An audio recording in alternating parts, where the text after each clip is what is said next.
I need new music. Discover new music now. JJO. Madison Solid Rock 94.1 JJO. It's Brock, and it's time to discover new music. And joining me today from a band that really we've been discovering new music from them since I think 2003 when their debut album. Now here we are 7 albums later. New stuff in 2022. Neal Sanderson from 3 Days Grace. Neal, how are you, buddy? I'm doing great. How about yourself? I'm doing fantastic. I really appreciate the time. I know you said before we got started here that you guys are rehearsing, getting yourself, I know, ready for the road. And May 6th, the new album Explosion's going to be dropping. Obviously, we've heard the first single, So-Called Life, that is out there. I heard it on JJO, heard it all over the place. And then a new video for another single off the album, Lifetime, has just been released. Music videos still as daunting of a task as they were when you guys first started? First two, they couldn't be any different because, So-Called Life was a performance video that we were, it was like super hot. We were in this like studio in Hollywood that was like, made up to look like a 70s apartment with no air conditioning stuff. So it was just a sweat fest. So yeah, that one was, that was definitely some effort. But the second video is definitely a departure for us. And it's something that we're pretty, proud to be part of is we went down to Mayfield, Kentucky for this video. And we decided we wanted to shoot like sort of a documentary style video with just real people, not actors. And there was a story that, kind of touched us. And, Barry lives near Mayfield, Kentucky, only a couple hours away. And as a lot of people know, back in December, they had like a huge tornado just completely demolish so much of the town. And it was kind of something that not a lot of people were talking about. Barry knew a lot of people personally that were affected by it. So we just decided to go down there. We reached out to the mayor and like the head of education and stuff to make sure it was okay. And we just wanted to share their story and try to help them out a little bit. And so we documented some of the devastation down there and some of the people affected. And that's basically made up the video for Lifetime. And then we just decided, we were pretty, taken aback by some of the stories and just the utter destruction to see it with your own eyes. So, we decided to go beyond that. Like just for our summer tour, we're donating $1 from every ticket to support some of the charities that are trying to rebuild that town. It was just crazy to see it all, to go down there and just really see what Mother Nature can do. But in the face of all that, to meet people that are still putting one foot in front of the other and being resilient at a time like that is, I don't know, there's hope still everywhere, but man, was it ever heavy for those people. Unbelievable. And, for you guys and where you're at, I'm sure I'm maybe putting words in your mouth, but it's got to feel pretty good knowing that you're at this point now in your career where you can really make a difference with what you're doing, not just with the music that people are hearing, but besides the fact, after the fact. Yeah, I think we've always just believed that if we have a platform and an audience and a reach, it would kind of be a waste not to use that sometimes to just, I don't know, get some awareness out on just issues that people are going through in their lives that we might not otherwise know about. There's just so much information overload right now, just bombardment with, international news and everything, right? That there's a lot of times there's stuff happening right in your backyard that you just really don't know about. And so we've always tried to just use that platform and just sort of give back. And if we have the opportunity to, and it feels good to do that. And, 3 Days Grace has always been about, even in our music is about kind of overcoming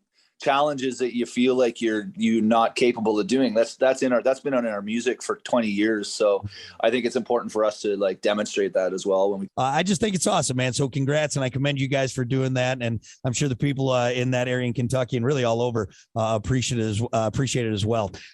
You did talk about something there kind of with what we've been going through, whether it's, the current events over in Ukraine and Russia and the pandemic, obviously.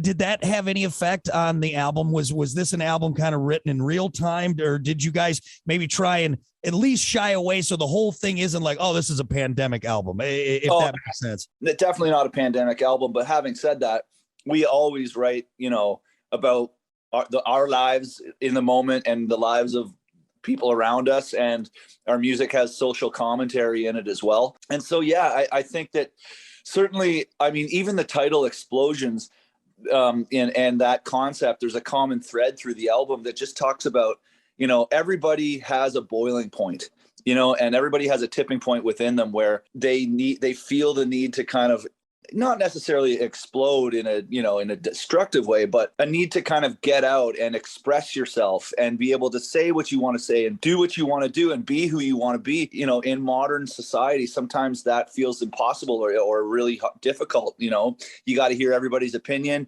You know, sometimes you're afraid to voice your own opinion. There's this whole notion of cancel culture. It's like, you know, sometimes it's hard to be heard and there's so much noise everywhere. And that kind of creates this like building up, bottling inside of you that you just want to release, you know, and that's kind of representative of the title Explosions. And even, you know, our first single, So-Called Life, touches on that. Is like, you're just, you want to just jump out of your skin or express yourself or just blow up. But, you know, do you do that? Like, is that the answer? Maybe that's not the healthiest thing to do. Or in the case of that song, do you kind of find something to take the edge off of that feeling that you have inside, that burning and that explosive power? When you're writing a record now, is it still the same mindset? Obviously, when you're in your 20s, writing your teens, writing this stuff, and now later on in life, how do you approach an album now 20 years down to what we're hearing as opposed to maybe in 2003 when you guys were together? I think one thing that we really, you know, we make sure stays the same, making sure it's real in our lives. Like, it's something that's going on in our heads, in our hearts, in our minds. We're very collaborative. When we're writing a song, we put it to the test. Like, we kind of put it through the genuine test. Like, is this like real for one of us, or is this real for the people around us? Because that's the connection with our fans, is that I think they realize that it comes from a real place. And we write about everyday struggles, issues, loss, addiction, anxiety, depression, all that kind of stuff, because we've dealt with it and we've gone through it. And I think that makes a connection, because people listen to that and they go, oh, you know, I thought I was the only one that was feeling like this, but then I heard this song and it kind of speaks to my life, you know, and that's been the major 3 Days Grace connection. So if it's contrived, we throw it out the window. It's like, it's not happening. We're not going to write a song about partying on a tailgate on a Friday night, even though I do from time to time. Well, of course. Yes, of course.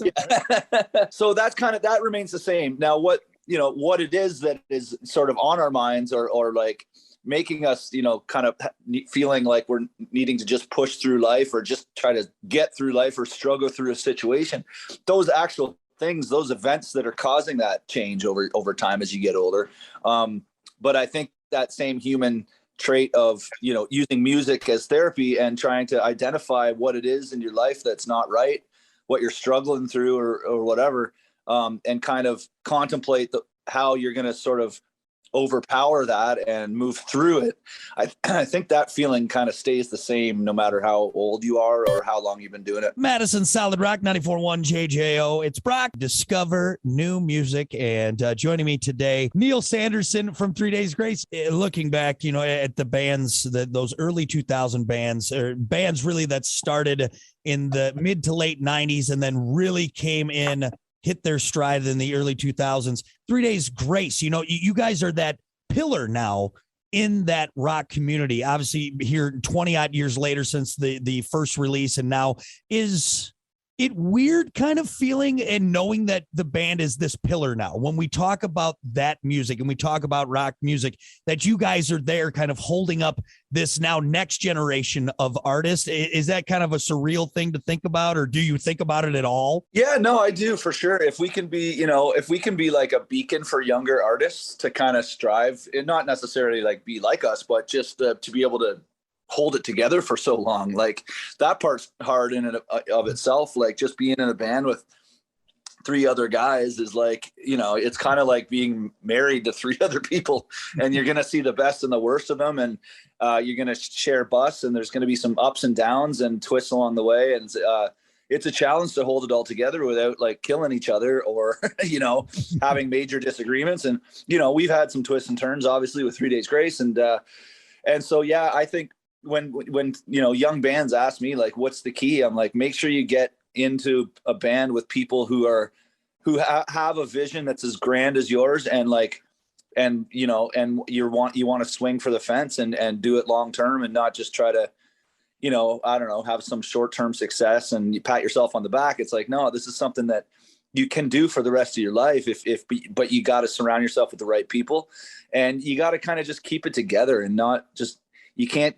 get out on the road and go crazy all the time, or like, I don't know. It's just that kind of stuff where that's the longevity part of it, is staying consistent, and then staying consistent in the music. You don't need to be anything, you don't need to be everything for everybody in terms of music. Like some bands I see, they've got like a super hardcore song, and then they've got something that's super poppy, and that works for some bands. But for 3 Days Grace, that's not our vibe. We decided that, we do what we do really well, and fans connect to it.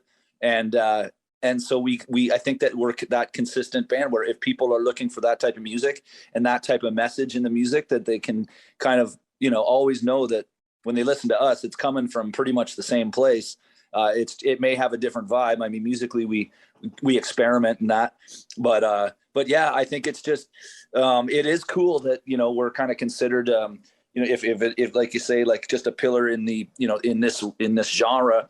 That's a pretty cool feeling. I mean, everybody wants to leave a legacy, in life, and the music lives on forever, way past when we're, old or dead and gone. Is there a song on the record that maybe you're a big fan of? Maybe like, I really like, if someone were to ask you, hey, Neal, play me one song. Do you have one that maybe stands out to you that you really connect with? Yeah, there's this song that's like a super banger that I can't wait for people to hear, called "I Am the Weapon." Oh, and it's like super heavy. I think it's going to be like a fan favorite for when we play it live. It'll just, I can already picture people like, I can picture the place jumping and mosh pits and all that kind of stuff. So yeah. And then, I knew, like, with So-Called Life, our first single, as soon as that was mixed and like ready to go, I had a feeling that one was going to be something that people would really attach to. It's just pretty aggressive for us. And we actually used a new mixer for this album. His name's Dan Lancaster. He's been mixing the latest Bring Me the Horizon, and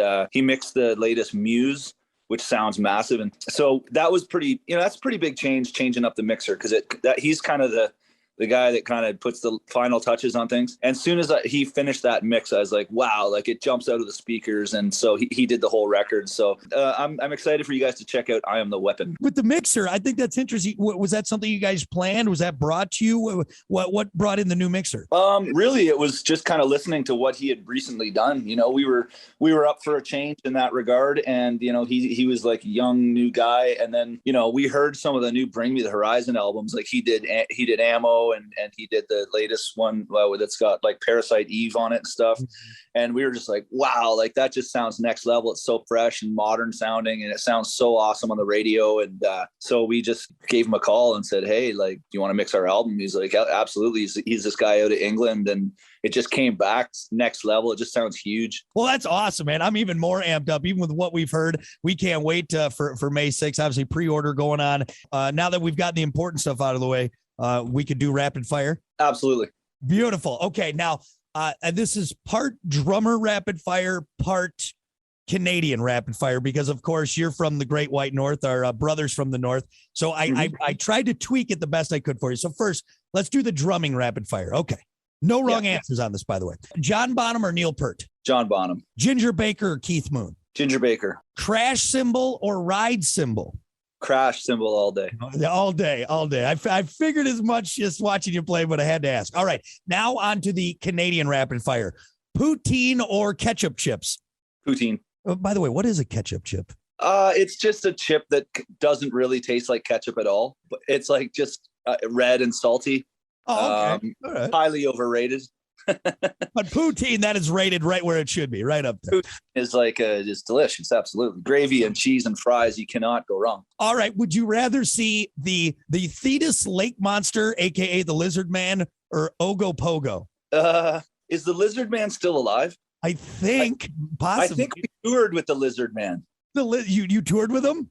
Yeah. Well, there was a guy. He's tattooed green, and he's got like some facial alterations, and he was doing like a freak show in between the bands.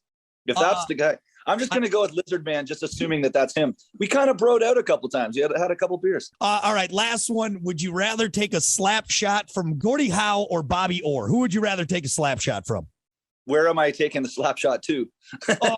Do I have a jock on? Yes, you have a jock on, but I don't know if that's gonna help. Yes. Okay, yeah, well, I wouldn't want to take one from Gordie Howe, so I wouldn't want to take one from Bobby Orr. But can I wear a helmet?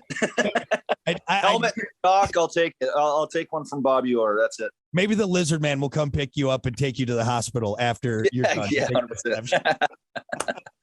Everyone, don't miss out. May 6th, the new album Explosion is going to be out. 3 days grace. Neal, thank you so much, brother. I appreciate it. All right, man. We'll see you soon. Take care. Discover new music now on the homepage of WJJO.com, in the JJO app, or wherever you get your podcasts. JJO